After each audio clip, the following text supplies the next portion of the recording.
আসসালামু আলাইকুম এভরিওয়ান। আমি Mehedi Hasan Nishad, nursing instructor, Gazi Monibur Rahman nursing college, Patuakhali. আশা করি সবাই ভালো আছেন। আজকের এই ভিডিওটা খুবই ইম্পর্ট্যান্ট এবং অনেস্টলি বলতে গেলে আমি এই ভিডিওটা অনেক ভেবে চিন্তে তৈরি করেছি। কারণ আজ আমি কথা বলবো আমাদের নার্সিং লাইসেন্স পরীক্ষার একটি বাস্তব চিত্র নিয়ে। সম্প্রতি Bangladesh nursing and midwifery council কর্তৃক 13ই মার্চ 2026-এর লাইসেন্স এক্সামের রেজাল্ট সামারি আমরা মোটামুটি সবাই দেখেছি। একটু লক্ষ্য করলেই দেখতে পাবেন diploma in nursing science and মিডওয়াইফারির এবার পরীক্ষার্থী ছিল 4003 জন, total fail 3193। Yes, you hear it right, 3193।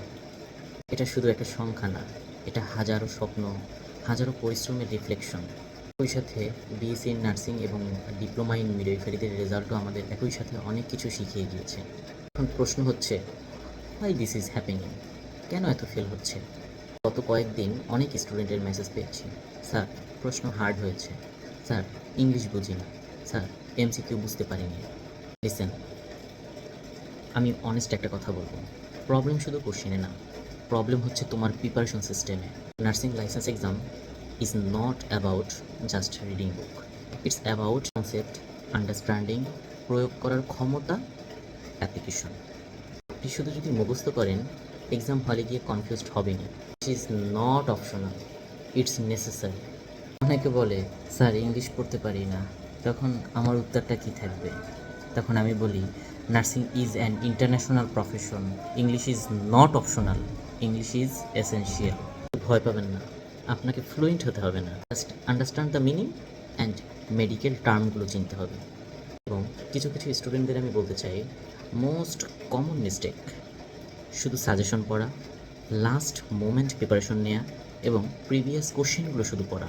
But exam is changing, এখন কোশ্চেন আসে আন্ডারস্ট্যান্ডিং থেকে। সেম কোশ্চেন রিপিট হয় না, বাট কনসেপ্ট রিপিট হয়। এখন আমি আপনাদের এমন কিছু গাইডলাইন দিব যেটা আসলে ফলো করলে আপনি ইনশাল্লাহ পাস করতে পারবেন। স্টেপ 1, আপনার বেসিক ক্লিয়ার করুন, anatomy, physiology and fundamental nursing. Step 2, daily routine বানান, 6 থেকে 8 ঘন্টা study, divided into 3 parts. Step 3, MCQ practice daily, minimum 100 MCQ practice per day.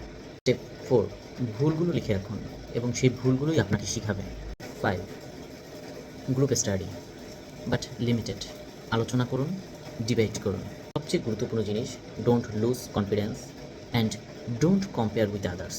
সবাই নিজের জার্নিতে আছে, কেউ দ্রুত যায়, কেউ একটু সময় নেয়, বাট ফাইনালি যারা হাল ছাড়ে না তারা ঠিকই পৌঁছে যায়। আমি আপনাকে একটা কথা বলি, এই পথটা সবসময় ইজি না। কখনো কখনো এমন সময় আসে মনে হয় এই বুঝি শেষ।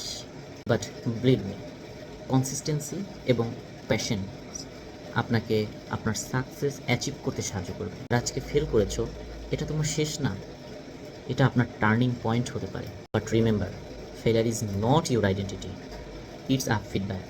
সেহেতু যদি আপনি বুঝতে পারেন আপনার কোথায় ভুল ছিল, তাহলে আমি কনফিডেন্স দিয়ে বলতে পারি ইনশাল্লাহ আগামীবার আপনার একটা পজিটিভ রেজাল্ট আসবেই আসবে।